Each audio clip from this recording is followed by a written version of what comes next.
sick unto death,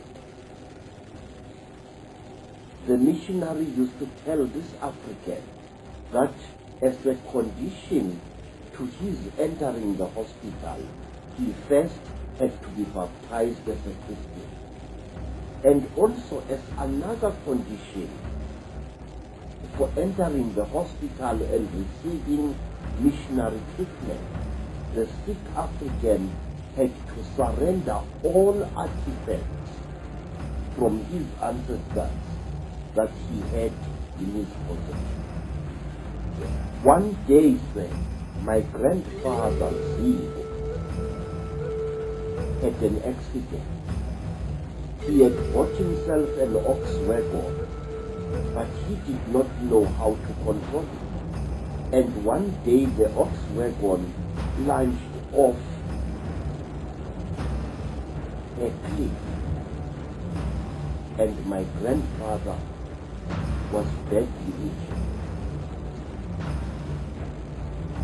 And when he was taken to a mission hospital in the west of Zululand, the first thing that the missionary said to my grandfather was this, that he knew the missionary, that my grandfather owned a heap of metal objects which he kept in one of his houses, and that as a condition for receiving treatment for his broken bones, he had to surrender all that metal property to the missionary.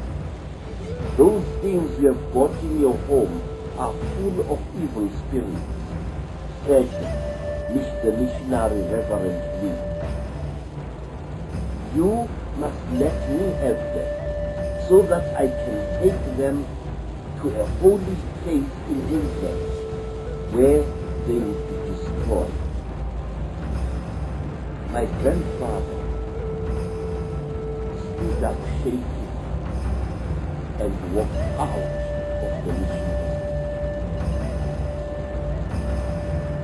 He walked, and somewhere along the road he collapsed.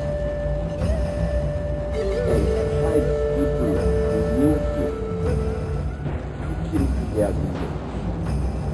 And there, when a passing Afrikaner doctor rode by with his oxman,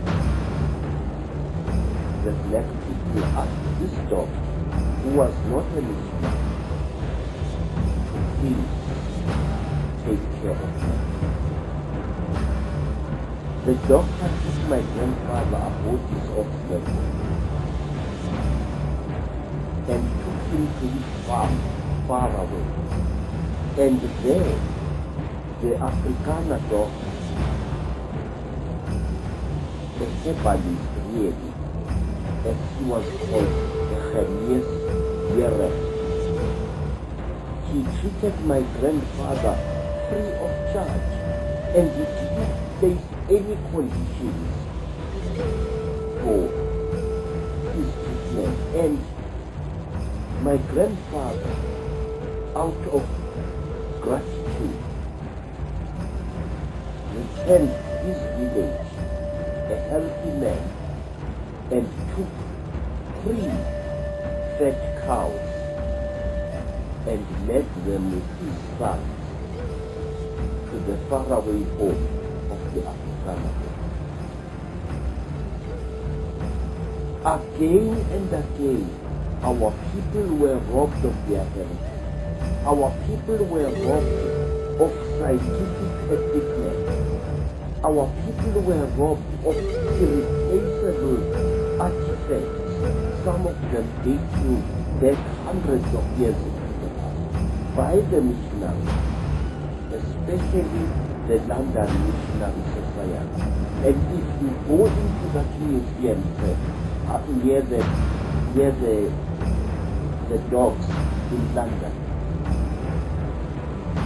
you will find what I saw.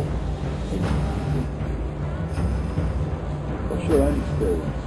all I said about use of Christianity and Catholicism to divide world philosophy. Now let me tell you, when missionaries came to South Africa, they deliberately created a huge wave of enmity between those blacks that they converted and those blacks who resisted Christian conversion. They created such a divide that they actually broke up huge families. And it got worse when Catholics, Anglicans, Methodists, and Presbyterians spread through South Africa. There was developed deliberately in Africans of different religious denominations the same enmity that exists now between the Catholics and the Protestants in England. Black Protestants were forbidden from talking to black Catholics. Black Wesleyans did not even ask the time of day from black Presbyterians. It was such a total chaos, and the only beneficiaries were the missionaries themselves. But let me tell you more what used to be done.